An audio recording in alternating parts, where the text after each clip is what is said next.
Markets तो हमें चाहिए। तो और एक प्रेजेंटेशन है बाद में मार्केट्स के बारे में। दूसरी ओर से ये किसान की ओर से एफपीओस का हमने सुना है। अनंत तो बाद में अपना प्रेजेंटेशन देंगे। अब हमारे साथ अर्चना सिंह जुड़ी है। ये प्रोजेक्ट में हमें The screen is not projecting. Click on two. No.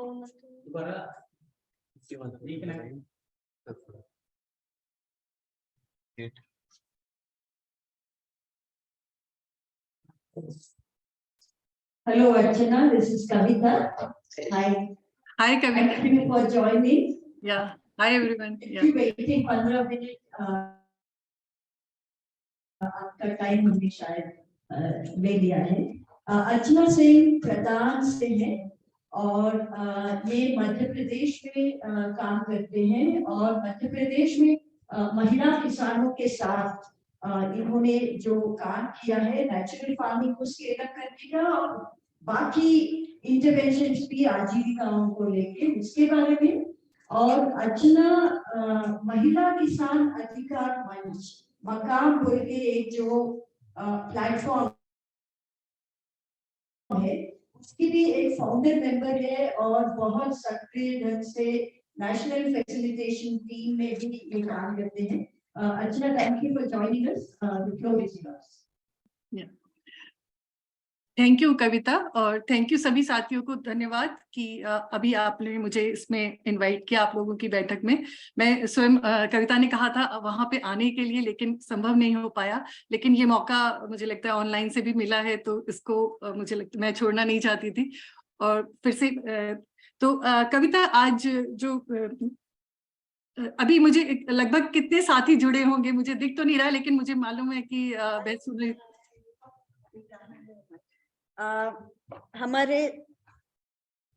हमारे साथ लगभग कुछ 45 साथी बैठे।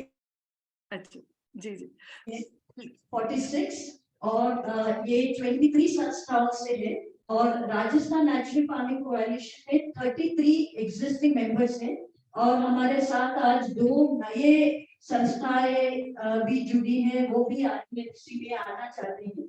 तो imagine this coalition is as a open inclusive coalition जहां पे मेंबर्स अभी भी जुड़ रहे हैं and I think 18 districts, 23 districts के members हैं। राजस्थान के 28 districts के लोग इधर हैं और इंसिडेंटली यहाँ पे एकाल नारी शक्ति संगठन के साथी भी।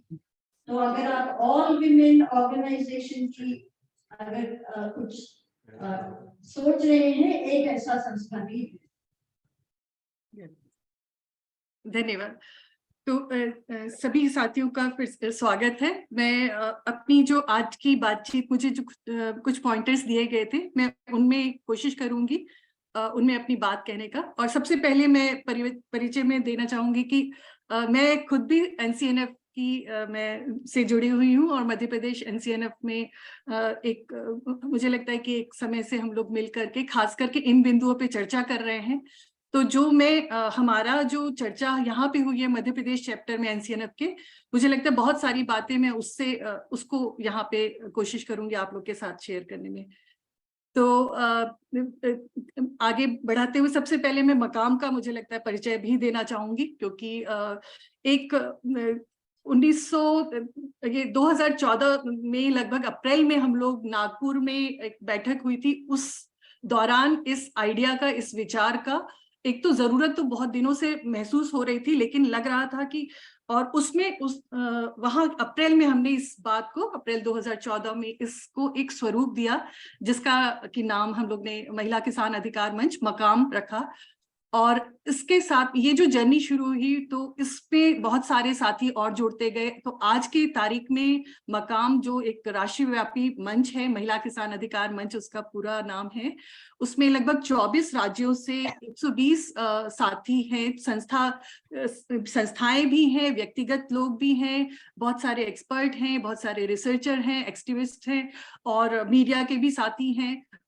तो ये एक बहुत अलग तरह के जो क्षेत्रों से, सेक्टरों से आए हुए हम सभी मिलकर के जो हम सभी साथी महसूस कर रहे थे कि कहीं ना कहीं खेती के मुद्दों में महिला किसान के मुद्दे वो उतने उजागर नहीं होते जितने की स्वरूप में होने चाहिए। तो ये एक जो जरूरत महसूस हो रही थी और एक विषमता और जो कहना चाहिए एक डिस्क्रिमिनेशन हमारे अंदर एक उसकी टीस थी, उस टीस को हम लोगों ने अपना एक संगठित किया और मिल करके इस मंच को एक आकार दिया। तो अभी तक इस जर्नी में हम लोग ने कुछ उतार चढ़ाव जैसे हर एक अलायंस गठबंधन की जर्नी में आए हैं, लेकिन हम सभी अभी भी मुझे लगता है कि बहुत कुछ करना है और आगे हम लोग कोशिश कर रहे हैं। अगर मुख्य रूप से कहूँ तो हमारा मिशन है कि कैसे जो ये अदृश्य जो खेती की, किसानी की जो ये अदृश्य जो पहचाने हैं, जो महिला किसान जिनको आंका ही नहीं जाता, उनके कामों का आंकलन नहीं होता, मूल्यांकन नहीं होता, उन्हें सही जो संपत्ति का अधिकार या उनके संसाधनों का अधिकार, आजीविका के संसाधन जितने कि उनके हक में होने चाहिए, वो जो उनको नहीं मिल पा रहा है, तो कैसे इन किसानों को, इस किसान के एक बहुत बड़े भाग और को उनका किसानी का दर्जा दिलाया जाए। और खास करके हमारा फोकस था कि जो स्मॉल होल्डर और मार्जिनलाइज फार्मर है, लैंडलेस फार्मर है, उनके साथ उनको कैसे इसमें इस एजेंडा में उनको एक प्रभावी रूप से वो आए। तो और एक हमारा नजरिया एक सामाजिक न्याय की दृष्टि से कि जो उनका हक है, जो उनको मिलना चाहिए, जो उनका मानव अधिकार है, वो उस नजरिए को हम लोग ने समाहित किया। और खास करके जो कि मुझे लगता है कि हमारा और एनसीएनएफ के साथ में मैं बिल्कुल वो एक मैच करता है, इकोलॉजिकल अप्रोच को हमारा केंद्रित, उसको भी हम पूरी तरह से उसको केंद्र में रखे हुए हैं। और कहीं ना कहीं हम ये मानते हैं कि नॉलेज, जो किसानी की नॉलेज है, उसको केवल आज जो साइंटिफिक ढंग से नॉलेज आ रही है या जो बाजार नॉलेज ला रहा है वही नॉलेज नहीं है। जो परंपरागत नॉलेज है, महिलाओं के पास जो नॉलेज है, महिला किसानों ने जो संजो के रखी हुई है, पीढ़ी दर पीढ़ी वो पास कर रही हैं, वो भी उस नॉलेज को भी कहीं ना कहीं उसको उतना ही दर्जा मिलना चाहिए। तो ये भी एक हमारा नजरिया है। तो इन सब चीजों को लेकर के हम लोग एक सशक्त, आत्मनिर्भर और जो कहना चाहिए एक सस्टेनेबल और तरीके से कैसे किसानी को आगे ले जा सकता है, और उसमें महिला किसान कैसे किस प्रकार से एक उसको जो उसका जायज हक है, जो उसकी जायज दर्जा है, उसके जो संपत्ति का अधिकार है, जो योजनाओं में उसको एक इक्वल भागीदारी मिलनी चाहिए, उसको कैसे सुनिश्चित किया जाए। तो ये एक हमारा मकाम के अंतर्गत में मिशन है। अब मेरी एक और जो पहचान है प्रदान की तरफ से, तो मैं उसका भी जिक्र करना चाहूंगी कि प्रदान 7 राज्यों में कार्यरत है और लगभग हम लोग 20 लाख महिला किसानों के साथ में उनकी आजीविका को सुदृढ़ करने के लिए जोड़ रहे हैं। और खास करके प्रदान के अंतर्गत में भी मुझे लगता है नेचुरल फार्मिंग का एक एनसीएनएफ के साथ में जो जुड़ाव आया है, उससे पहले भी मकाम के साथ जो जुड़ाव आने से और अलग अलग नेटवर्क में हम लोग ने जब भाग लेना शुरू किया, तो कहीं ना कहीं ये आपस में आदान प्रदान जो होता है, उसके साथ में हम लोगों ने एक अपना जो कहना चाहिए इंटरनल रूप से एक कमिटमेंट लिया है कि कैसे हम रीजनरेटिव फार्मिंग हम उसको कह रहे हैं, या रीजनरेटिव एग्रीकल्चर, उसको कैसे हम और बढ़ावा दे सकते हैं। तो कहीं ना कहीं एक संकल्पित हुए हैं। अब मैं अगर मैं कहूँ कि कहीं ना कहीं महिला किसान ही क्यों, इस पे क्यों किया जाए, और फिर कई बार ये भी विचार आता है कि किसान के आगे महिला क्यों लगाना, क्यों हम केवल पुरुषों को तो केवल किसान कहते हैं और महिला को क्यों महिला किसान कह रहे हैं। तो इस प्रकार से भी हमारे अंदर हम लोग चर्चा करते रहते हैं मकाम के अंतर्गत में। लेकिन लगा कि जब तक कि ये पूरी तरह से मेन स्ट्रीम में ये बात नहीं आ जाती, इसको रेखांकित करना, महिला किसान को रेखांकित करना बहुत जरूरी है। तो इसीलिए हम इस बात को, इस शब्द को बार बार हम उसको उपयोग में ला रहे हैं। जब तक कि इक्वालिटी पूरी तरह से चाहे योजनाओं की, चाहे समाज में, चाहे परिवार के अंतर्गत में, ये पूरी तरह, और हम संस्थाओं के अंतर्गत में भी पूरी तरह नहीं आ जाती, तो कहीं ना कहीं हमें इस शब्द को बार बार दोहरा करके और इसको रेखांकित करने की जरूरत हम लोग को महसूस होती है। एक और जो बिंदु मुझे लगता है क्योंकि हम बात कर रहे हैं महिला किसान की, तो उसमें किसान की परिभाषा भी हम लोग जो मकाम में माने हैं उसको हम एक व्यापक परिभाषा के रूप में है। इसका मतलब केवल खेती करने वाले उत्पादक या कल्टीवेटर नहीं है, बल्कि एक जो 2007 में जो राष्ट्रीय किसान नीति बनी थी उसके अंतर्गत में जो परिभाषित किया गया था किसान को, जिसमें कि अलग अलग क्षेत्रों में, चाहे वो खेती के मजदूर हों, चाहे वो साल्ट पैन में काम करने वाले, या पशुपालक हों, मछली पालक हों, मधुमक्खी पालक हों, वन संग्राहक हों, या वो कोई भी इस प्रकार का जो कार्य कर रहे हैं, वो सभी किसान की परिभाषा के अंतर्गत में आते हैं। तो जब हम महिला किसान भी कह रहे हैं तो इसमें ये पूरी परिभाषा, चाहे वो महिला किसान किसी भी क्षेत्र में, किसी भी सेक्टर में काम कर रही हो, उन सभी के हकों की बात या उन सब की बराबरी की बात हम यहाँ पे कर रहे हैं। मुझे लगा ये परिभाषा को सामने रख देना जरूरी होगा, तो उस नजर से मैं ये बात कह रही थी।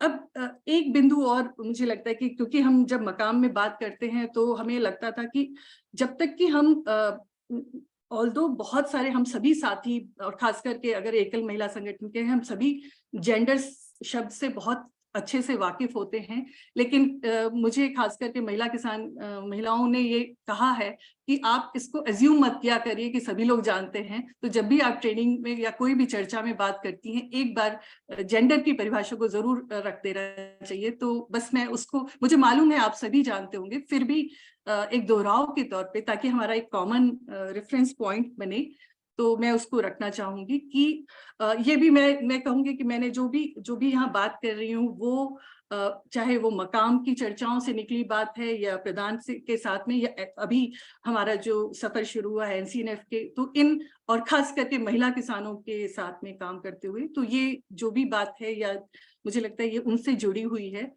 तो उन्हीं से निकला हुआ एक ट्रेनिंग, जो मैं परिभाषा की बात कर रही थी, तो एक ट्रेनिंग के अंतर्गत में निकल के आया था कि प्रकृति ने बनाया सिर्फ लिंग का अंतर, समाज ने बना दिया भेदभाव, वो है जेंडर।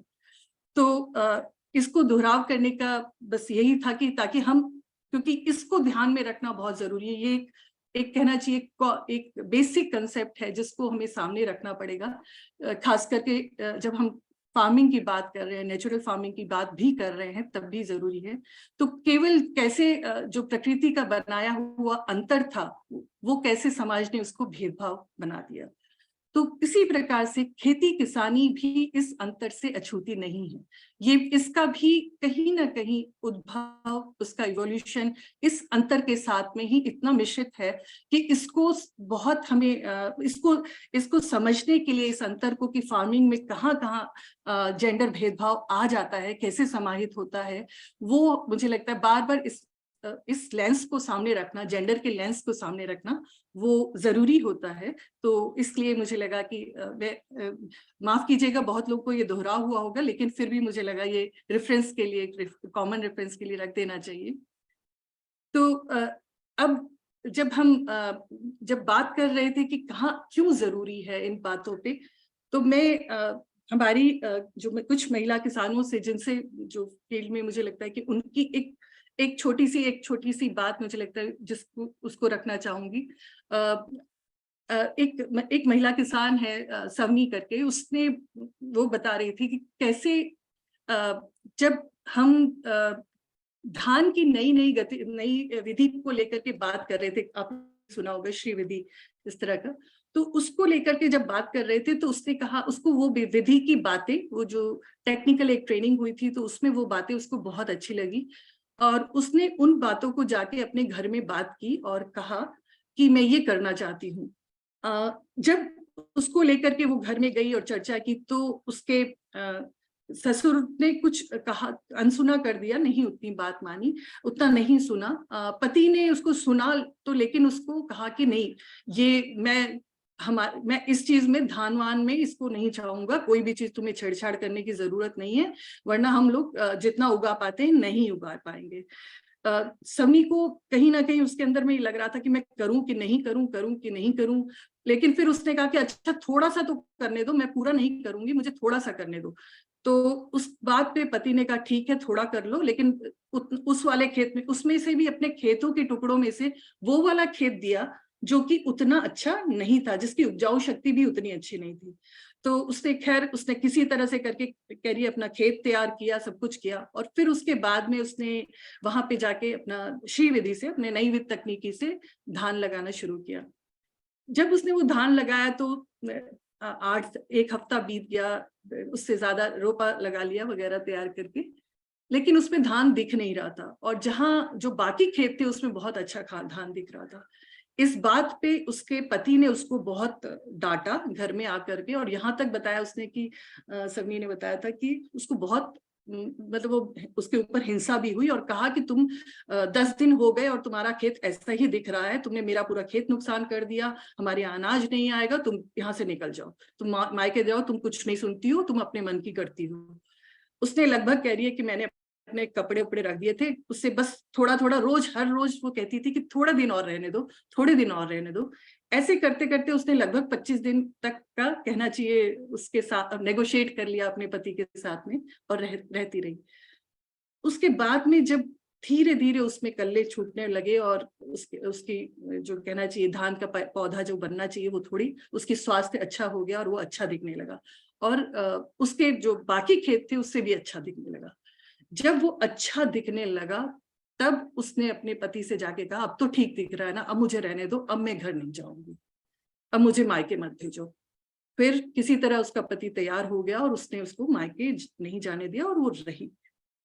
इस बात को कहने का जो रखने का ये एक उद्देश्य था कि कई बार जब हम गांव में जाते हैं और उन चर्चाओं में जाते हैं और जो खेतों पे जाते हैं, हमें उसके पीछे की बहुत सारी कहानियां नहीं पता होती कि कैसे ये जो खेतों में दिन कमर झुका के निदाई करती हुई, रोपाई करती हुई, चारा लाती हुई, जंगलों से लकड़ी बिनती हुई, जंगलों से अपने खाने के लिए भी बहुत सारे उपज लाती हैं, लघु अनुपज लाती हुई, ये जो महिलाएं दिख रही हैं, वो उनके पैरों में कौन कौन सी अदृश्य बेड़ियां हैं, और उनपे कौन कौन से बाधाएं लांघ के वो काम कर रही हैं या इन ट्रेनिंग में आ रही हैं। कई बार वो बाधाएं हमें आम तौर पे नहीं दिखती हैं, जब तक कि हम इन बातों की तहों में ना जाए, उनके अंदर ना जाए। तो समी की कहानी शेयर करने का मेरा उद्देश्य यही था कि ये केवल, मुझे लगता है बहुत सारे साथी बहुत अच्छे से जानते होंगे, बस मैं उसको सामने रख रही हूँ क्योंकि एक उसकी वजह से उनकी कहानियों को थोड़ा ऊपर लाने की जरूरत है कि किस प्रकार से ये अदृश्यता और ये उनपे जो होने वाला भेदभाव है वो कैसे कैसे करके उनको रोकता है। तो एक छोटा सा ट्रेनिंग लेकर के अपने ही खेत पे एक प्रयोग करने के लिए उसको इतनी सारी जो बाधाएं लांघनी पड़ी। अब अगर हम और बातें कर ले कि मार्केट जाना, बाजार में उपज ले जाना या आदान खरीदना, इनपुट खरीदना, और कितने सारे पहलू हैं जो खेती के जुड़े हैं, तो वहां क्या क्या होंगी।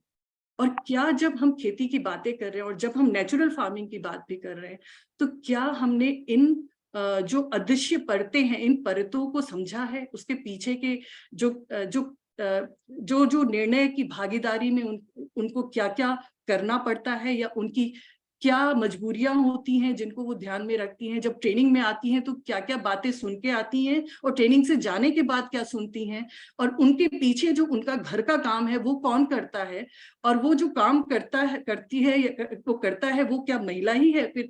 यानी कि उनके आगे बढ़ने का भी जो वो आगे बढ़ रही हैं तो उसके पीछे जो दबाव है, उनके आगे बढ़ने के लिए जो अतिरिक्त श्रम है वो कौन कर रहा है।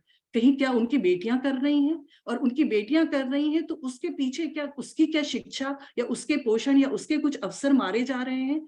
तो ये जो असमानता का कुचक्र है, मुझे लगता है बिना इसको समझे अगर हम कोई भी विषय, और खासकर खेती जैसा विषय अगर हम लोग बात करें और इन चीजों को ना समझे, तो कहीं ना कहीं मुझे लगता है कि जो कहते हैं कि अगर हम जेंडर इक्वालिटी में अगर जेंडर न्यूट्रल होना भी एक बहुत बड़ा इनइक्वालिटी को बढ़ावा देना है। यानी कि इसको अगर हम इस पक्ष को ना समझे तो कहीं ना कहीं हम उसके अहित में बात कर रहे होते हैं। ये उदाहरण दे करके मैं एक बार और रेखांकित करना चाह रही थी कि महिला किसानों की जो चुनौतियां हैं वो जो दिख रही हैं और जो उससे बहुत ज्यादा है। एक और मैं उदाहरण जरूर लेना चाहूंगी, जिससे कि एक लक्ष्मी करके एक महिला किसान की बात है, झारखंड की महिला है। उसने अपना बताया था कि कैसे उसका पति वो बाहर मजदूरी करता था, बिहार की महिला है, तो वो बाहर जा करके मजदूरी किया करता है। और उसने जब देखा कि मेरा खेत अच्छे से नहीं, मतलब जब, क्योंकि अब जो पति के चले जाने के बाद में, क्योंकि हल चलाना औरतें नहीं कर सकती हैं, तो उसको अपने खेत में हल चलाने के लिए अपने जाकर के देवर को से अपने देवर जेठ उनसे जाकर के मनुहार करना पड़ता था, उनसे मांगना पड़ता था कि आप लोग थोड़ा समय दीजिए तो मैं जाकर के मेरे खेत में थोड़ा हल चला दीजिए। वो लोग जब उनके पास में अपने खेतों पे हल चला लेते थे तब वो अपना जाकर के उसके खेत में हल चलाने आते हैं। तो जब इससे उसकी जो टाइमिंग होता है, खेती का समय बहुत बड़ी कीमत होती है, तो उसका समय जो है उपज का बुआई का समय अक्सर पीछे रह जाता था और उसकी फसल उससे प्रभावित होती थी। तो उसने इस बात को, इस चुनौती को करने के लिए अपने मायके से मजदूर ले आई और उनसे हल चलवाया और हल चलवा के खेती कर ली। लेकिन जब उसने ये हल चलवा के खेती कर ली, उसके बाद में ये बात उसके पति को फोन पे कही गई और उस बात को लेकर के समाज की बैठक बुलाई गई। और ये बैठक बुलाई गई कि ये हमारा नाक कटा रही है परिवार का, ये मानते हुए कि उसने, मतलब ये बहुत बड़ी बदनामी की बात है कि सब लोग कहेंगे कि इसके जेठ और देवर इसका घर का, इसके खेत पे हल नहीं चला पाए, तभी उसने मजदूर, मायके से मजदूर बुलाए हैं। और इसकी वजह से जब उसके पति को ये बात पता चली कि उसने हल चलवाया है, तो उसने भी फोन पे बहुत डांटा उसको, और उसका जो समाज की बैठक में जो होना था वो तो हुआ ही। तो ये एक कहानी एक और महिला किसान की, जिसके पति बाहर चले गए हैं और वो पूरी तरह से वो किसानी कर रही है, पूरा ही संभाल रही है। तब भी एकल किसान होने के नाते भी उसने पूरा का पूरा जिम्मेदारी उठा रही थी। उसकी क्या समस्या है? तो ये जो दोनों उदाहरण थे, ये रखने का मेरा यही उद्देश्य था कि कई बार कैसे जब हम नेचुरल फार्मिंग की बात भी कर रहे हैं, प्राकृतिक खेती की भी बात भी कर रहे हैं, यहाँ भी बहुत सारे जो हमारे उसके, चाहे उपज, चाहे वो बुआई करने से हो, नर्सरी लगाने से हो, या खास करके अपने जैविक कीटनाशक बनाना हो, या जैविक जो हम क्या कहते हैं, उपज बढ़ाने के लिए हम कोई भी जो विधि अपनाते हैं, बीजामृत बनाते हैं, ये सारी चीजें बनाने में जो उसको श्रम लग रहा है, या उसके बाद में जब उपज हो जा रही है उसके बाद में जो इंटरकल्चर करना पड़ रहा है, और इंटरकल्चर करने के बाद में जब उसका फसल को घाई करना, मिसाई करना, उसको निकालना, और उसके बाद में उसको विक्रय करने के लिए ले जाना, ये सारे पड़ावों में खेती के, चाहे वो नेचुरल फार्मिंग के सिद्धांतों पे आधारित खेती है, इसके पड़ाव में भी कई जगह पे महिलाओं पे दिखने वाले और ना दिखने वाले उन पे कंट्रोल के मैकेनिज्म हैं, उन पे उनकी बाधाएं हैं। तो बिना उनको हम समझे हुए, शायद मुझे लगता है कि कहीं ना कहीं अगर हम उनको सही ढंग से नहीं समझेंगे तो ना जाने हुए भी हम कई बार उस गैर बराबरी, जो कि एक महिला किसान और पुरुष किसान में आज गैर बराबरी है, उसको कहीं ना कहीं उस खाई को और बढ़ा सकते हैं। तो इसलिए मुझे लगता है कि हमारा जो नेटवर्क है, हम लोग NCNF में जो जुड़े हुए हैं, हमें बहुत जरूरी है कि इन बातों पे हमारी समझ और साफ हो, और उसको हम कैसे करके और गहराएं, ताकि कहीं ना कहीं जाने अनजाने हमसे कोई अन्याय ना हो जाए, या हम समानता की तरफ ना हो करके अन्याय, असमानता की तरफ कुछ कदम बढ़ा दें। अब मुझे लगता है कि जेंडर समानता में सबसे सुंदर चीज जो है वो ये है कि इसमें बदलाव मुमकिन है, क्योंकि ये एक ह्यूमन मेड चीज है, मानव ने बनाई है। गैर बराबरी समाज, प्रकृति ने नहीं बनाई। तो कहीं ना कहीं ये उसकी, जो कहना चाहिए, जो उसकी खामी है, वही उसकी एक अवसर भी है कि जब ये गैर बराबरी को हमने बढ़ाया तो हम ही इसको कम कर सकते हैं। और कई बार जो खास करके खेती की जेंडर समानता की ट्रेनिंगों में दीदियां अक्सर कहती हैं कि एक पल में भी उनका नजरिया बदलता है तो वो उसी दिन से जा करके कुछ ना कुछ परिवर्तन शुरू कर देती हैं। तो मुझे लगता है कि बदलाव मुमकिन है और पूरी तरह से हमारे नजरिए की जरूरत है, उसको देखने की जरूरत है। और अगर हम एक बार इस पे कहीं ना कहीं संकल्पित हो जाए तो कुछ ना कुछ धीरे धीरे बदलाव आ जाता है। मैं चाहे मकाम की मेरी जर्नी है या हमारे प्रदान में देखा है, या महिला सबसे ज्यादा मुझे लगता है महिला संगठनों के साथ मिलकर देखा है, या हम लोग NCNF में जो यहाँ पे प्रयोग कर रहे हैं उसमें हम लोग ने देखा है कि कहीं ना कहीं ये नजरिया जब से हम लोग ने इन चर्चाओं को केंद्र में लाने लगे हैं, कहीं ना कहीं हमारे अंदर एक इंक्लूसिव होने का एक मुझे लगता है, और उसमें उन बातों को, उन चर्चाओं को केवल बाहरी नहीं, आपस अपने अंदर भी वो कहीं ना कहीं इंक्लूजन आने की एक चाहत बढ़ रही है और उसका प्रयास भी बढ़े हैं। तो मैं जब मैं ये बात कह रही हूँ तो मुझे लगता है कि कहीं ना कहीं ये बात फिर से दोहराना चाहूंगी कि जितनी जरूरत हमारे काम में बाहर जो हम सामुदायिक काम कर रहे हैं वहां पे जरूरी है, उतनी ही जरूरत हमारे नेटवर्क में, हमारे अलायंस में, हमारे कोलिशन में, हमारे अंदर लाने की जरूरत है। क्योंकि ये दोनों बटे नहीं है। हमारा नजरिया जितना साफ होगा, हमारा उसका प्रभाव हमारे ऊपर भी होगा, हमारे एक व्यक्तित्व पे भी होगा, हम जिस कोलिशन के हिस्सा हैं उस पे भी होगा, जिन संस्थाओं के हिस्सा हैं उनमें भी होगा, और हमारे काम में भी होगा। तो ये परिवर्तन की कोई इस मुझे लगता है इस समानता के नजरिए की लक्ष्मण रेखा नहीं है। ये एक बार लेंस बदलता है तो ये इसका प्रभाव हम हर अपने जिस भी क्षेत्र से हम जुड़े हैं वहां पे बिल्कुल आना ही होता है। क्योंकि ये मुझे लगता है जो एक बार हमें समझ में आता है कि जो गलत है, उसके बाद में दीदियां अक्सर कहती है कि दीदी अब जब से जेंडर की ट्रेनिंग ले ली है, उसके बाद खास करके खेती किसानी में जेंडर की ट्रेनिंग ली है, उसके बाद में अब घुन खाया नहीं जाता। अब पहचान लेते हैं कि कौन सा गेहूं है और कौन सा घुन है, और घुन देखने के बाद में फिर वो खाया नहीं जा सकता। तो उसी प्रकार से हमारे नेटवर्क में, हमारी संस्थाओं में, हमारे खुद के अपने जीवन में एक बार जब हम इस विषय को समझने लगते हैं तो मुझे लगता है फिर हम उसको उन गलतियों को दोहराना कहीं ना कहीं कम कर देते। आसान नहीं है लेकिन जरूर हम ये है कि कम करना शुरू कर देते हैं, तो बदलाव मुमकिन है। कुछ एक उदाहरण जो कविता ने मुझे लिखा था कि कुछ उदाहरण रखोगे तो अच्छा रहेगा। जैसे कि मैं एक प्रदान का बताती हूँ कि हम लोग पोल्ट्री का काम मध्य प्रदेश में शुरू किया, तो उसमें हमने महिलाओं को, आदिवासी दलित महिलाओं के उनको कोऑपरेटिव में संगठित करना शुरू किया था।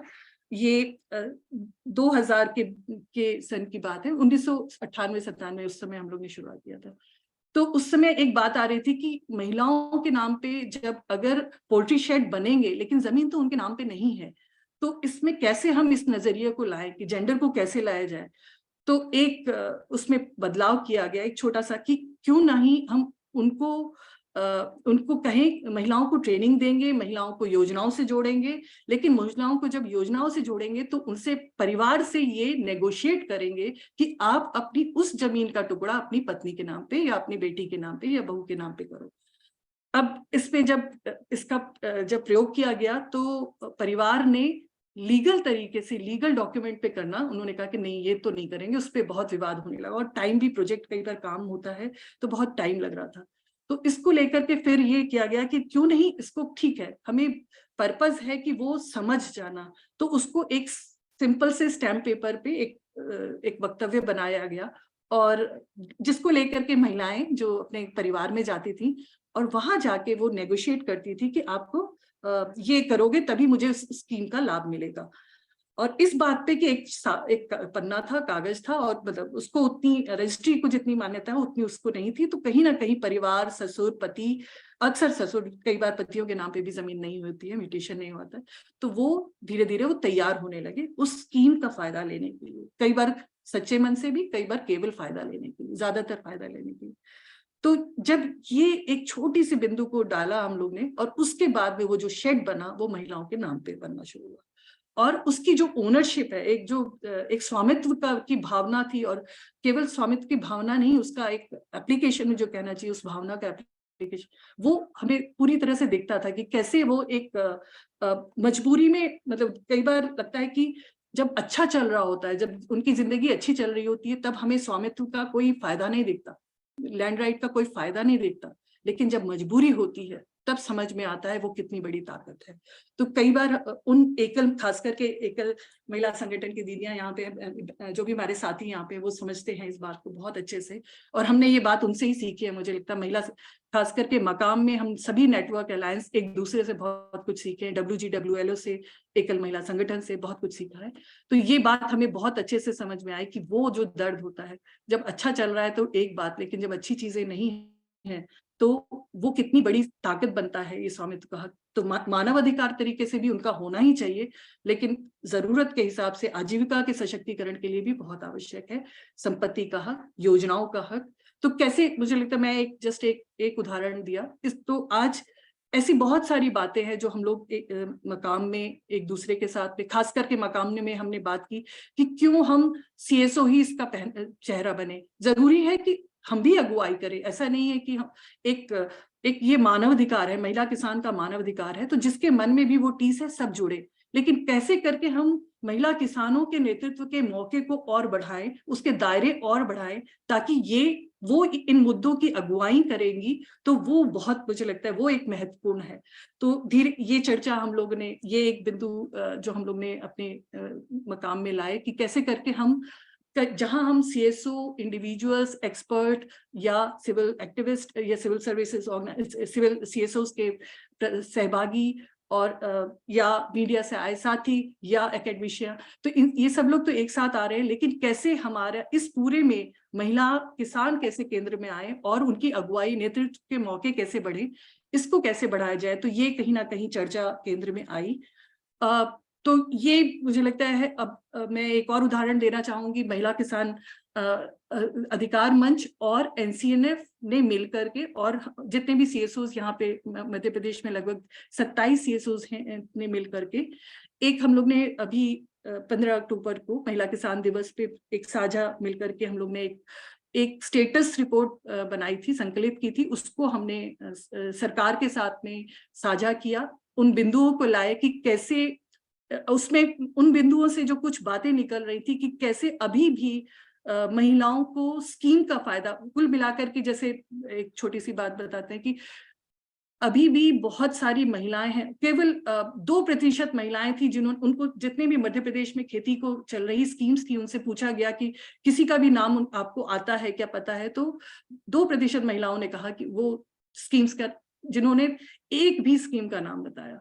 तो ये कितनी बड़ी विसंगति है कि एक तरफ पूरा विभाग लगा हुआ है, पूरी शासन लगा हुआ है खेती को उठाने के लिए, और एक बहुत बड़ा दर्जा जो महिला किसान का है, जो कि 60-70% से ज्यादा काम करती हैं, उसके उस पूरे वो महिला किसान नागरिक होने के बाद भी उनको इन योजनाओं तक उनकी समझ, उनकी पहुंच नहीं है। तो ये एक चर्चा को उसको उभारा, उस पे बात की, विभिन्न विभागों के से लोग आए थे, और एक अच्छा भी अनुभव रहा जब कृषि विभाग ने उस बात को कहा कि नहीं, ये बड़ी विडंबना है, कैसे कर सकते हैं, इसको लेकर के करना चाहिए।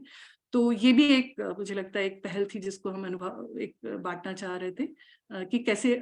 तो यहाँ पे हम लोग ने उनमें से कुछ बिंदु निकाले थे। तो खास करके NCNF मध्य प्रदेश में चैप्टर में हमें लग रहा था कि अभी हम बहुत सारे जो साथी हैं यहाँ पे जुड़े हैं, बहुत सारी संस्थाएं, सभी महिला किसान के साथ में ही काम करती हैं, ऐसा नहीं है। कुछ हैं जो महिला किसान के साथ बहुत लंबे समय से काम कर रहे हैं, लेकिन कुछ लोग हैं जो अभी भी ज्यादातर पुरुष किसान के साथ काम कर रहे थे, लेकिन उन्होंने भी इच्छा जताई है कि नहीं, हम आगे से NCNF में हम अपने जो काम है, जो हम लोग मिलकर के कुछ, खास करके SRLM के साथ में एक बड़ा सहभागिता शुरू हो रही है, तो कैसे, तो ये कि महिला किसान हमारा केंद्र बनेगी और उनके सशक्तिकरण को लेकर के हम, तो NCNF की हमारी जो नेचुरल फार्मिंग की अवधारणा भी रहेगी और महिला किसान की अगुवाई रहेगी। तो कैसे इन दोनों बातों को जोड़ करके हम आगे बढ़ सकते हैं, तो ये हम लोग चर्चा में लाए हैं, और उस पर कुछ शुरुआतें भी हो चुकी हैं। उसी को ये मुझे लग रहा था एक बात बांटने की थी आप लोग के साथ में। एक मोटा मोटा अगर कहें, इन सारी बातों से अगर मैं कुछ बिंदु अगर लगता है कि अगर इसको समेटना हो, तो कैसे करके हम अपने कामों में, चाहे हमारा संस्थागत काम है, चाहे हमारा अलायंस का काम है, एनसीएनएफ के मंच पे हम जो काम कर रहे हैं, उसमें मुझे लगता है मैं उसको 5 प का सिद्धांत कहती हूँ। ये भी मैं महिला किसान की ट्रेनिंग से ही निकाला हुआ है, जिसमें पहला प है पहचान, दूसरा है परिश्रम, तीसरा पहुंच, चौथा प्राप्ति और पांचवी प्रतिभागिता। तो पहली चीज जो पहचान है, हम जो भी काम कर रहे हैं मुझे लगता है उसमें किसको महत्व दिया जा रहा है, कौन अदृश्य है, कौन सामने है, तो ये पहचानना बहुत जरूरी है। दूसरा, हम जो काम कर रहे हैं उसमें परिश्रम, किसके काम का बोझ बढ़ रहा है, किसके आराम के घंटे बढ़ रहे हैं, आराम किसके हिस्से में जा रहा है, और जो जो कड़ी मजदूरी है वो किसके हिस्से में जा रही है, इस बात को आंकलन करना, ये एक लेंस है मुझे, जिसको 5 पा का लेंस कह रही हूँ। तीसरा बिंदु है पहुंच का, यानी एक्सेस, संसाधन हो या अवसर हो, जो पहुंच बन रही है वो किसकी बन रही है, महिला की या पुरुष की, और जो बढ़ रही है अभी किसकी पहुंच है, और जो हमारे काम से जो बढ़ रही है पहुंच वो किसकी है, किसके अवसर बढ़ रहे हैं, किसके संसाधनों तक पहुंच बढ़ रही है, वो कौन है। तो इनको एक सेक्स एग्रीगेटेड नजरिए से देखना, कि अलग अलग करके भी देखना कि ये किसके हिस्से में जा रहा है। चौथा बिंदु है प्राप्ति, जो बेनिफिट आ रहे हैं, जो लाभ बन रहे हैं इन कामों से, वो किसको मिल रहे हैं, चाहे वो आमदनी का लाभ हो, चाहे वो पोषण का लाभ हो।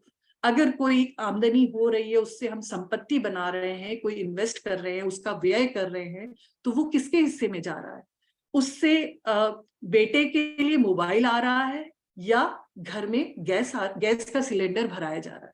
गैस तो आगे आ चुका है कई परिवारों में, लेकिन सिलेंडर भरना, तो ये जो व्यय है, जो अतिरिक्त आय हो रही है, उसका व्यय कहाँ जा रहा है, ये प्राप्ति किसके पास जा रही है।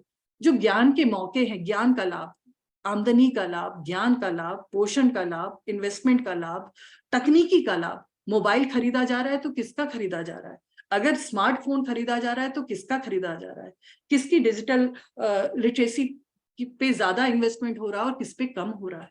तो ये जो अंदर के भेदभाव हैं, उनको समझने के लिए ये जरूरी है कि जो प्राप्ति हुई, अतिरिक्त प्राप्ति हो रही है, लाभ हो रहा है, वो कहाँ जा रहा है।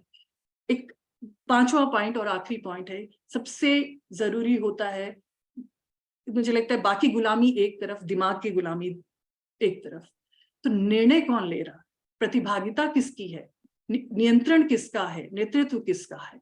तो 5वां पॉइंट, कोई भी हम जो काम कर रहे हैं, चाहे हम नेचुरल फार्मिंग की ट्रेनिंग कर रहे हैं, बायो इनपुट रिसोर्स सेंटर बना रहे हैं, या हम महिलाओं को राज्य के साथ में संवाद करा रहे हैं, स्कीम्स का फायदा दिलवाने की कोशिश कर रहे हैं, ये जो भी प्रयास कर रहे हैं, उनमें प्रतिभागिता किसकी है, निर्णय किसका है, नियंत्रण किसका है।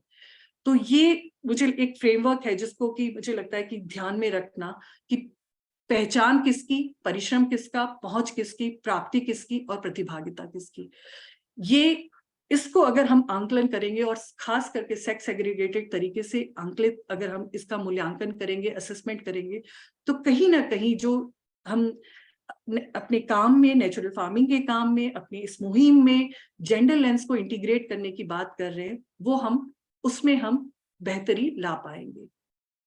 तो कविता, मैं अपनी बात को, मुझे मोटी मोटी मैंने जो बात कही है मैं इसको यहाँ पे समाहित कर रही थी। तो ये मुझे लगता है इंटीग्रेशन के लिए जो सीख सकते हैं हम, और जो हम चाहे मकाम की जर्नी हो, चाहे एक महिला संगठन की जर्नी हो, या WGWLO की जर्नी है, इन सारे ही जो नारीवादी संगठन हैं उनकी जर्नी से हमने जो सीखा है, खास करके मैं जो आजीविका में काम करने वाली संस्थाएं हैं, प्रदान है या अन्य संस्थाएं हैं, और हम जो नेचुरल फार्मिंग जो हमारा कोलिशन है, उसमें जो हम उनसे सीख सकते हैं, मुझे लगता है ये नजरिया है जिससे कि हमारा काम मुझे लगता है कि एक न्यायी होगा, अन्यथा हम जाने अनजाने अन्याय के हिस्से में चले जाएंगे। हाँ कविता। बहुत धन्यवाद आपको। आपने जो बातें रखी है बहुत दिल की गहराई से आपने अपनी बात रखी है, और आपके अनुभव से, जमीनी स्तर के अनुभव से आपकी बात रखी है। मुझे पता नहीं आप सुन पा रहे हैं कि नहीं। सुन रही हूँ कविता, आ रही है आवाज। हाँ जी। और आपने अलग अलग उदाहरण देते हुए आपने समझाने की कोशिश किया है कि जाने अनजाने में हम कैसे अन्याय कर देते हैं, सामाजिक अन्याय जो महिलाओं के खिलाफ जो ऐसे ही हो जाता है हमारे पितृ सत्ता वाले समाज में। बहुत धन्यवाद। हम थोड़ा आपके साथ संवाद चलाने की कोशिश करेंगे अगर किसी को कुछ कहना है, और अगर प्रैक्टिकली आपको कुछ टिप्स देना है। जैसे हमने पहले मीटिंग में राजस्थान कोalition में ये कहा था कि हर कोई संस्था से 2 साथी रिप्रेजेंटेटिव्स होंगे इस कोalition में, एक महिला और एक पुरुष। ये था हमारा पहला निर्णय, मगर हम देखते हैं कि वो नहीं हो पा रहा। वैसे तो संस्थाओं में महिलाओं की संख्या ही बहुत कम है, स्टाफ में जो मेंबरशिप होता है। अगर मध्य प्रदेश कोalition में कुछ आपने ऑर्गेनाइजेशनल लेवल पे कुछ बदलने की कुछ कोशिश किया है, कुछ तरीका अपनाया है, तो प्लीज हमें आप वो शेयर कीजिए। ऐसे ही कुछ और अगर आप कहना चाहते हैं, मगर पहले क्वेश्चंस कुछ है क्या देखेंगे। किसी को कुछ कहना है? हाँ जी, आप इधर आते।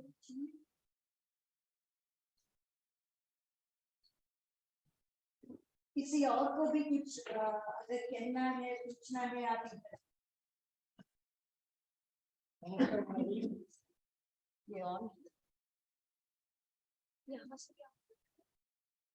हेलो हेलो आस्था जी नमस्ते। मेरा सवाल ये था कि क्या मकाम ने अभी तक कोई महिलाओं के मुद्दे राष्ट्रीय या राज्य स्तर पर उठाए हैं, वो सफल हुए? दूसरा, हमारा संगठन है एक शक्ति संगठन, वो भी मकाम की सदस्यता लेना चाहता है, उसकी प्रक्रिया समझाइए प्लीज। किसी और का कुछ? कोई कुछ कहना चाहते हैं कि अभी तक उन्होंने जो बताया है, किसी बात पे आप डिसएग्री करना चाहते, या क्या अर्चना ने जो जो बातें रखी है ब्रॉडली आप सहमत है क्या, या कुछ असहमति है क्या, वो भी आप शेयर कर सकते हैं। जगबीर जी और आप अभी नमस्ते अर्चना जी। मैंने एक स्टडी किया जिसमें सिर्फ 2% महिलाओं को सरकारी योजनाओं की जानकारी है, मतलब मध्य प्रदेश में। तो उसपे कृषि विभाग की ओर से इस योजनाओं के प्रचार या वो महिला किसानों तक पहुंचे, उसके लिए कुछ पहल विभाग ने की हो, तो वो हम जानना चाहते। अर्चना जी, मेरा सवाल है, प्रधान नेचुरल फार्मिंग जैसे पहले भी कर रहा हूँ, तो जब मकान से जुड़ने के बाद नेचुरल फार्मिंग के एडॉप्शन में और उसके इफेक्टिवनेस में कोई पॉजिटिव अंतर आया हो उसके? अर्चना जी, मैं आपकी बातों को सुनकर के मेरा एक विचार ये बना है कि हम लोग भी बहुत उदाहरण ये देते आए हैं आपको कि जेंडर इनइक्वालिटी की बात करते हैं, तो कि महिलाएं दाह संस्कार में नहीं जाती, महिलाएं कई जगह बारात में नहीं जाती, ये बातें करते हैं। लेकिन जो परिवार के स्तर पे उन बड़ी बातों को छोड़िए, परिवार के स्तर पे जो छोटे छोटे उदाहरण हैं, जो महिला अपने जीवन में हर महीने लगभग हर दिन या हर समय जूझती है, वो उदाहरण आपने टच किए हैं। और जो अंदर की फील्ड में आकर के एक वास्तविक जेंडर इनइक्वालिटी दिखती है, वो बड़े मुद्दों में दिखती है, लेकिन वो बातों तक सीमित हो जाती है। लेकिन जो भाव देती है, जो पेन करती है, वो उदाहरण आपने दिए, तो बहुत अच्छा लगा ये। Archana, go ahead and okay, one last verse, just one.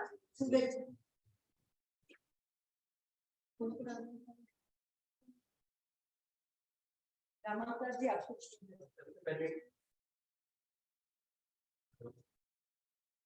Hello. तो सबसे पहले थैंक यू अर्चना जी। मुझे पहली बार आपको सुनने का मौका मिला, और जब जेंडर की पूरी बात चल रही थी तो कॉलेज के समय में मैंने सिमोन द बुआ की एक लाइन पढ़ी कि स्त्री पैदा नहीं होती है, बनाई जाती है।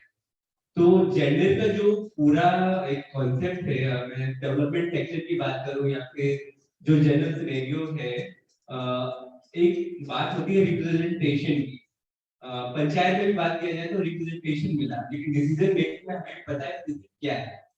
तो आपके हिसाब से ऐसे कौन से एनेबलर्स हैं जिसके थ्रू केवल एक प्रतीकात्मक रिप्रेजेंटेशन ना मिलके एक सोशल चेंज आए जहां पे जेंडर बैलेंस की बात कर सके?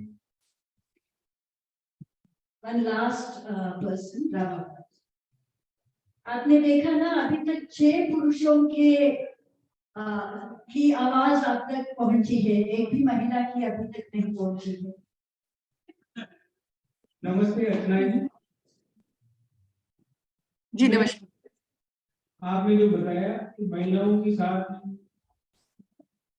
महिलाओं को बाहर निकालने के लिए बहुत फ्रिक्शन किया जाता है, और महिलाओं को उनके पुरुष मतलब कितना परेशान करते हैं कि आप ये करोगे या ये नहीं करोगे, तो ये समस्या परिवार में नहीं। लेकिन आपकी जितना अनुभव है नहीं, मेरे पास थोड़ा सा अनुभव है 8 साल का, लेकिन ऐसे बहुत से उदाहरण मैंने देखे हैं जो आपने अभी जो शेयर किया, बताया सबको टीम में, और ऐसी महिलाएं अभी आज इस मंच पे बैठी हैं जो एक परिवार से निकलते टाइम पे मतलब इनको बहुत परिश्रम करना पड़ा बाहर निकलने में, लेकिन जो आप महिलाओं के लिए आपने जो 5 बिंदु बताए हैं, पहचान, परीक्षण, पहुंच, प्राप्ति और प्रतिभागिता, ये सब से ये अभी जो यहाँ बैठे हैं ये अवगत नहीं। तो आपका ये बताना सभी को मेरे को बहुत अच्छा लगा। Thank you Archana, over to you. ठीक, तो मैं कोशिश करूंगी जो सवाल मुझे उसको मैंने कहीं कंसोलिडेट करके बताती हूँ जवाब को। तो पहला था प्रैक्टिकल जो उदाहरण कविता आप बात कर रहे थे नेटवर्क में यहाँ मध्य प्रदेश में, तो हम लोग ने यहाँ पे भी स्थिति वैसी है जैसे आप वहाँ पे बता रहे हैं, क्योंकि नेचुरल फार्मिंग के कार्य भी एक बहुत समय से लोग संस्थाएं जुड़ी हुई थी, कुछ जुड़ी पहले से कर रही थी, कुछ बाद में जुड़ी हैं, तो कोलिशन आने से वो संगठित हुई हैं, और उसमें भी पुरुष प्रधानता है, पुरुष वर्चस्व है। तो उस वजह से बहुत सारी संस्थाओं में महिलाओं की प्रतिभागिता अभी रिप्रेजेंटेशन उतना नहीं है, यहाँ हमारे यहाँ भी मध्य प्रदेश में भी, लेकिन हम लोग भी इसी को कोशिश कर रहे हैं कि कैसे करके हमारे जो इस पे खास ध्यान रखते हैं। तो अगली बार जो भी आ रहे हैं तो इस बात को बार बार दोहराना, जहां पे भी महिला प्रतिनिधि हैं उनको उनकी भागीदारी को इंश्योर करने की बात को दोहराना, टोकना, रोकना। तो इसको कोशिश, ये एक मुझे लगता है ये इसको एक हमेशा एक लाइव एजेंडा बनाए रखना, ये हमें समझ में आया। एक पहला ये है। दूसरा, हम लोग इस पे एक चीज और जो कर रहे थे कि हमारे जितना भी अगुवाई करने वाला काम होगा, हम लोग जितना चाहे वो सरकार के साथ बात करने की बात है, जिले स्तर पे भी कोलिशन के कुछ मिलकर के जो संगठित प्रयास हो रहे हैं, वहां पे जितनी भी जगह है, पहला कोशिश करना है कि महिला जाएगी। महिला नहीं होने पे भी हम कोशिश करेंगे कि कोई और मतलब अगर कोई उस संस्था में नहीं है लेकिन दूसरी संस्था में है, तो कोई भी संस्था में हो महिला, वो अगुवाई करे। अगर फिर भी नहीं होता है तब ठीक है पुरुष जाए। तो लेकिन ये एक मतलब एक हमेशा ध्यान में रखना है कि ये पहली कोशिश तो हमें करनी है कि अगुवाई की जगह, नेगोशिएशन की जगह, चर्चा की जगह पे जहाँ पैनल है वो मैनल ना बने, उसकी कोशिश है। तो एक कह सकते हैं इसको कॉन्शियसली एफर्ट करने की है। दूसरा जो हम लोग बात कर रहे थे कि जो हमने जितनी भी ट्रेनिंग्स वगैरह जो हो रही हैं उसमें कितना सेक्स एग्रीगेटेड डेटा रखने की कोशिश करें, ताकि जो भी प्रयास हो रहे हैं, होगा कि पुरुष भी आएंगे, लेकिन उसमें अगर हम आंकलन करते रहेंगे तो अपने आप को हमें एक हमारा दिशा दिखाता रहेगा कि अभी हमारे इतने थे, अब ग्रेजुअली हम बढ़ रहे हैं महिला प्रतिभागिता हमारी जमीन स्तर पे। तो 2 मैं अगर कॉन्क्रीट कहूँ तो ये था। कि अपने प्रतिभागिता में कॉन्शियस एफर्ट, जो जितना भी representation. Second, women farmers led करना जहां जहां संभव हो। थर्ड है कि सेक्स एग्रीगेटेड डेटा रखना अपने प्रयासों में, ट्रेनिंग्स हो रही हैं, जो भी हो रहा है, बायो रिसोर्स सेंटर बन रहे हैं, कौन अगुवाई कर रहा है, और केवल सांकेतिक नहीं, केवल सिंबॉलिक नहीं, वो ये भी ध्यान रखना। तो ये पॉइंट था। तीसरा, हम लोग जो लग रहा था कि बहुत सारे साथियों की जेंडर ट्रेनिंग हुई नहीं है, ये भी समझ में आया। मतलब संस्था के हेड की, प्रमुख की काफी लोगों की हो चुकी है, लेकिन बहुत सारे साथियों की बेसिक जेंडर ट्रेनिंग भी नहीं हुई थी। तो ये एक विषय है जो अभी नहीं, इस पे एक्शन प्लान नहीं किया है, लेकिन इसको आइडेंटिफाई किया है कि इस गैप को कैसे पाटा जाए, कि इसको लेकर के इसकी कार्य योजना बनाने। तो ये पहला था सवाल NCNF MP चैप्टर में हम प्रयास को लेकर के। दूसरा जो बात आ रही थी कि कैसे जो मकाम ने अभी तक क्या क्या किया, कौन मुद्दों पे काम किया। तो जी, हम मकाम ने सबसे पहला तो कहना चाहिए कि इस मुद्दे को से जुड़े हुए जितने भी CSOs थे, मुझे लगता है बाहरी से ज्यादा अंदरूनी अंतर आया है। जैसे मैं अपना ही बता रही थी, प्रधान ने जब से मकाम के साथ में हम लोग ने एक मिल करके आगे जुड़े हैं, हमारे अंदर, हमारे अपनी सोच में उसको और गहराया है। पहले भी थोड़ी सी आ चुकी थी, जेंडर ट्रेनिंग हमेशा हमारा हिस्सा रहा है, लेकिन उसको और सघन करने में, उसकी गति बढ़ाने में एक आया। तो एक तो कह सकते हैं पहला प्रभाव यही रहा कि जितने भी CSOs जुड़े या व्यक्ति जुड़े, उनके जो gender integration in their own work, वो उसका एक एक्सीलरेट हुआ, पेस थोड़ा बढ़ा। दूसरा, जो सामूहिक रूप से प्रयास किए हम लोगों ने, वो हमने कहा कि पहचान, पहला मुद्दा हमने लिया पहचान का। तो महिला किसान शब्द को ही इतना प्रभावी करना, उसके दिवस को, उसको दिवस को हर एक जगह जिले में अपनी तरह से, गांव में जहां भी साथी हैं, CSO संगठन है महिला किसान के, उनको कैसे करके हम उसको वहां पे वो समारोह बनाएं, सम्मेलन बनाएं, चर्चा करें, संवाद करें सरकार के साथ में, ताकि वो दिवस, एक उस दिवस का इस्तेमाल की बात कर रही हूँ। हाँ, चिन्हित करने की बात करी। तो एक उस पे पॉइंट किया। इसके अलावा बहुत सारे और जो खास करके अलग स्टडीज, रिसर्च के जरिए, एक्शन रिसर्च के जरिए, खास करके जो आत्महत्या किसानों ने की है, उन परिवारों में महिला किसान जो हैं, उनके मुद्दों को हमने खास करके, तो एक विशेष वर्ग जो महिला किसानों का भी बड़ा वर्ग है, वो होमोजेनस नहीं है, वो भी अलग अलग है। उनमें से भी अलग अलग वर्गों के जो मुद्दे हैं, चाहे वो वन संग्राहक के मुद्दों को लेकर के, वायलेंस जो हो रही है वन संग्राहकों के साथ में, उस मुद्दे को लेकर के कुछ स्टडी, अध्ययन किए, उससे उनको चर्चा को उभारा है। एक जो पॉइंट आप कह रहे थे कि मध्य प्रदेश में जब आपने ये जब ये समझ में आया कि 2% महिलाएं ही हैं जो योजना जानती हैं, इसको लेकर के सरकार ने कोई पहल की, तो अभी कुछ ऐसा पहल उन्होंने नहीं करी है, लेकिन ये मुद्दे को उन्होंने रेखांकित अपना लिया है, बस इतना कह सकते हैं। तो अभी प्रयास जारी रहेगा, जिसको हमें बार बार करना पड़ेगा, इतनी जल्दी तो कोई बदलाव नहीं आता, खासकर इस प्रकार का। एक पॉइंट आप जो कह रहे थे कि जो नेचुरल फार्मिंग, खास करके इससे जोड़ने के बाद में प्रधान के अंदर में क्या बदलाव आया, तो बिल्कुल मुझे लगता है, जैसे मैं मध्य प्रदेश में बताऊं तो हम लोग ने अलग अलग, हम लोग टोटल 9 जिलों में 3 जिले तो हमने बिल्कुल 0 केमिकल कर दिए हैं, और बाकी में भी हम लोग धीरे धीरे, और औरों में भी कई ब्लॉक हैं जो लगभग 0 केमिकल की ओर जा रहे हैं। तो हम एक तरफ उस मतलब आगे नहीं बढ़ाना, ऐसा नहीं कह रहे कि 0 केमिकल के ना, उसको कमी करने का, केमिकल इनपुट्स को बिल्कुल कम करने की ओर हम लोग पूरी तरह अग्रसर हैं। और ये जो परिवर्तन है वो कहीं ना कहीं अलायंस के साथ में जुड़ करके बहुत आया है।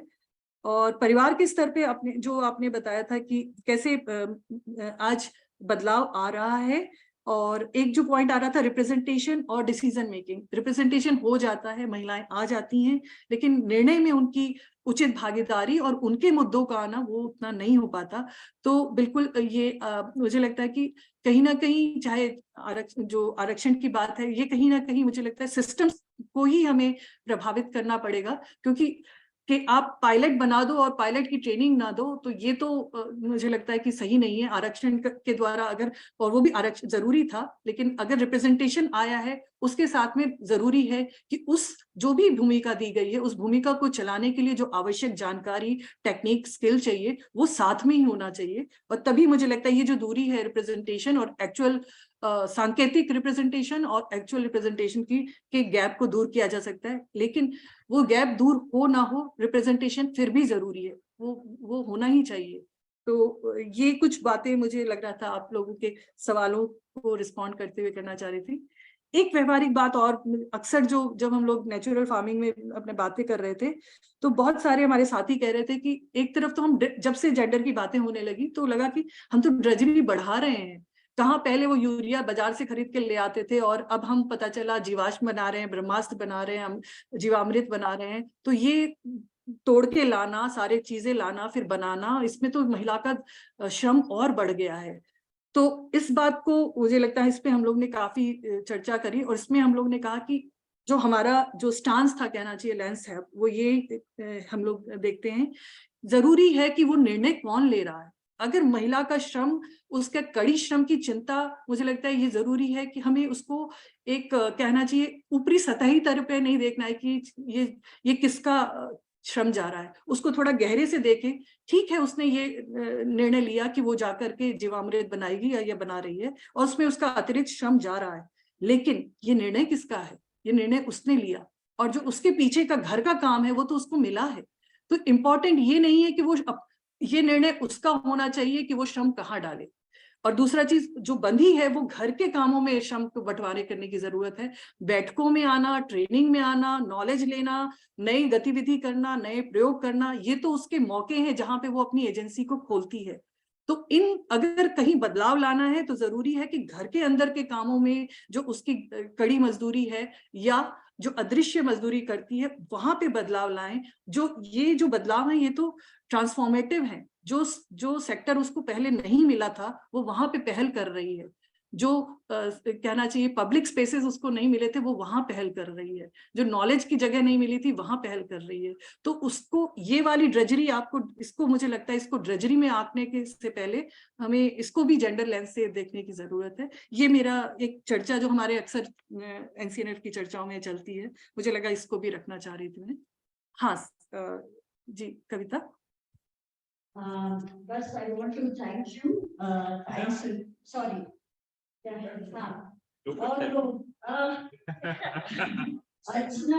There are people who want to, give their inputs, comment, and so on. 3 more people.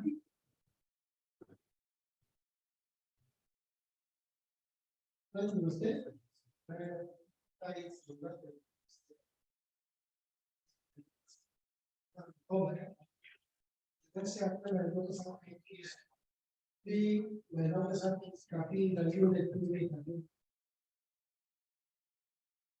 महिलाओं को सकते महिलाएं परिश्रम सबसे ज्यादा घर में जाती है। महिलाओं की बड़ी भूमिका होती है। जैसे आपने प्राप्ति जो हो रही है उसके ऊपर महिलाएं अभी इतना ध्यान नहीं दे पाती है और इंडिविजुअल स्तर से जो भी महिलाएं करती है वो अपने लिए बहुत अच्छा करेंगे और अच्छी उसमें उपलब्धि भी हासिल करेंगे। लेकिन जब हम किसी बड़े मुकाम की तरफ जाते हैं, एक ग्रुप के अंदर आपने एक बहुत बड़ा इनकम सोर्स आगे चलाइए, एफपीओ बना के आगे उसको सक्सेस कीजिए, तो वहाँ पे एक बड़ा थोड़ा सा चैलेंज आता है कि महिलाएं उस निर्णय लेने में किसी है आपसे जो कम्युनिकेशन या जो भी अपने बात करेंगे जो मजबूती होनी चाहिए वो नहीं कर पाती है। तो हम भी काफी प्रयास करते हैं, कर भी रहे हैं, कुछ सफल भी हुए हैं। उसमें बहुत ज्यादा हमें किस तरह से प्रयास करने चाहिए ताकि हम उन महिलाओं के साथ अच्छी गतिविधि को बढ़ावा दे सके, उनकी इनकम। Thank you. और 2 लोग। नमस्ते जी, आपने 2 बात बताई थी। एक तो जब वो महिला है अपने पति का साथ देने के लिए तैयार थी हर वक्त, और जब उन्होंने फसल बोने के लिए उनको सजेस्ट किया गया था तब उनको वो फसल पैदा नहीं होने के बारे में उन्होंने कहा कि यहाँ से आपको मायके चले जाओ ऐसा। तो उसके बारे में मैं एक पंक्ति आपको सुनाने जा रहा हूँ। जैसे मंजिल क्या है, रास्ते क्या है, आप जैसी महिला का हौसला बुलंद हो महिलाओं के साथ तो फिर फासले क्या है? एक तो इसपे एक आपने बताया था कि जब वो अपने मायके से किसी को बुला के, जब उन्होंने अपनी फसल के लिए किसी को भाई को वहां से बुलाया और वहां खेती के लिए, तब उन्होंने पंचायत इकट्ठी की। तो पंचायत इकट्ठा करने से पहले तो उसका पति खुद कायर था, तब उन्होंने पंचायत बुलाने का काम हुआ। जिस प्रकार से राजमहलों के आचरणों की गंध हवा में जाती है, राजा कायर हो तो बिल्ली सिंहों को धमकाती है। जब उसका पति कायर है तो फिर दूसरों को पंचायत बुलाई गई। Thank you.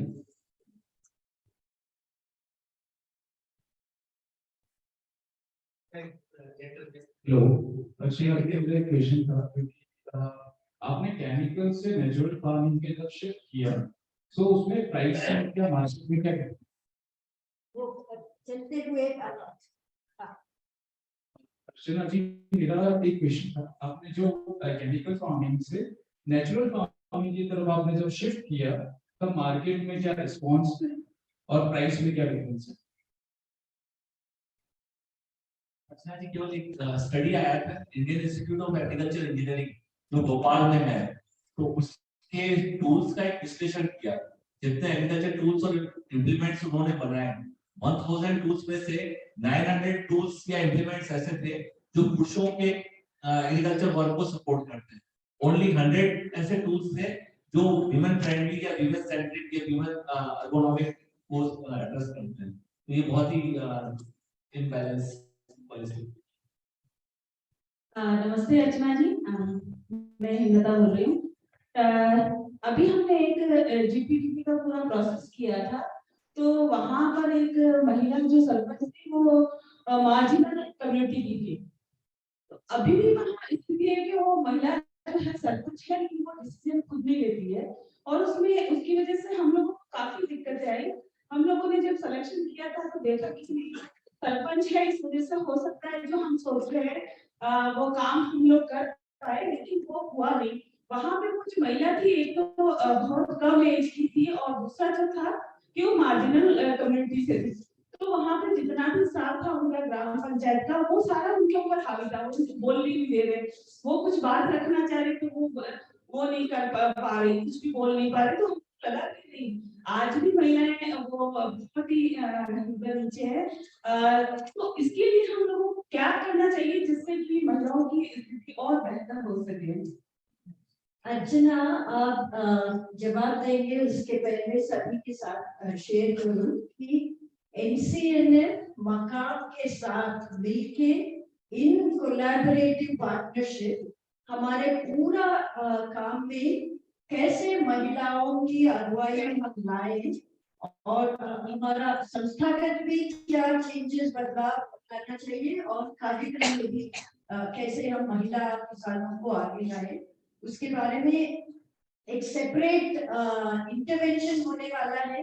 और मैं तो एनकरेज कर रही हूँ, क्योंकि मेरा जुड़ाव राजस्थान से है, कि मकाम को राजस्थान एक कार्य क्षेत्र बनाना चाहिए। हमारे कोalition के साथ, राजस्थान स्टेट चैप्टर के साथ काम करना चाहिए। ये कल ही परसों एक मकाम का मीटिंग हुआ था, जिसमें मैं जोर शोर से कह रही थी कि राजस्थान में आगे काम कीजिए। तो Archana, because of time constraints 2-3 minute में अगर आप, ठीक है। मुझे लगता है कुछ तो शेयरिंग थी जिसने और मुझे लगता है पॉइंट को रखा। एक जो आखिरी शेयरिंग हेमलता जी आपकी थी, मुझे लगता है वो आपने बहुत अच्छे से बताया कि इंटरसेक्शनलिटी केवल जेंडर की पहचान नहीं, बल्कि जाति, मार्जिनलाइज स्मॉल फार्मर की महिला का अलग मुद्दा है, महिला किसान का, जो मार्जिनल फार्मर है उनका अलग, और उसमें भी जाति का अलग है। तो ये एक बिंदु आपने उभार के लाया। और जो मुझे लगता है जो कविता ने कहा, ये एक मिल करके करने वाला है। इसका मुझे लगता है कोई एक मतलब सॉल्यूशन रेडीमेड तो नहीं है। हम सभी की, हमारी अपनी समझ और फिर हमारे पहल और फिर उससे आने वाले अनुभव, इस तरह से हम उसको गहरा कर सकते हैं। मुझे एक जो पॉइंट आपने, एक साथी ने एक कविता कही थी, मैं उसको, उसमें बस एक बात कहना चाहूंगी कि कहीं ना कहीं अगर मैं ये कहूं कि पति कायर है, तो ये भी कहीं ना कहीं एक सेक्सिस्ट है। मतलब ये भी हम किसी तो मुझे लगता है कि जो हमारा समानता का जो सिद्धांत है वो ये कहता है कि वो व्यक्ति को भी समाज ने बनाया है, वो जैसे तो ये किसी को भी दोषारोपण या कटघरे में करने से मुझे लगता है कि फिर वो समानता वाला भाव ही नहीं आएगा कहीं ना कहीं। तो ये वो व्यक्ति क्यों था, क्यों कर रहा था, कहीं ना कहीं ये भी हमें समझने की जरूरत है पति को। बस मुझे लगा था वो बिंदु और रखना चाहूंगी। और एफपीओ में बिल्कुल जो पहले साथी थे उन्होंने जो बोला था कि कैसे एफपीओ में भी हम अगर हम जेंडर के नजरिए को, महिला समानता के महिला किसान की समानता के नजरिए को लाएंगे तो एक बहुत प्रभावी ढंग से पहल हो सकती है। जैसे कि अगर हम कहें आप कि जो भी आमदनी हो रही है वो महिला के खाते में जाना, छोटे छोटे से व्यवहारिक पहल हो सकती हैं, रणनीतियां हो सकती हैं जिनसे हम वो इन जो खाई है, जो गैर समान, जो कहना चाहिए कि गैर बराबरी की खाई है, उसको हम अपने पहल से उसको पाट सकते हैं धीरे धीरे करके। तो कुछ और जो एक बात और साथी कह रहे थे, मार्केट और जो केमिकल से नेचुरल फार्मिंग की ओर जाने में क्या मार्केट से क्या कुछ ज्यादा भाव मिला या इसका अनुभव क्या है? तो अभी हमारे जो अनुभव आया है, क्योंकि बहुत सारा जो कहना चाहिए कि मार्केट ही अपनी तरह से इस तरह के लिए तैयार नहीं है कि जो प्रीमियम प्राइस मिलना चाहिए केमिकल रहित खेती के लिए वो अभी नहीं मिल पा रहा है। और कहीं ना कहीं बहुत जरूरी है कि उपभोक्ता वर्ग में इसकी अवेयरनेस जगाना, और ताकि उपभोक्ता वर्ग ये जो अन्य जो एक्स्ट्रा मेहनत कर रहे हैं नेचुरल फार्मर, उसको उनकी जायज प्राइस मिले, फेयर ट्रेड होना चाहिए।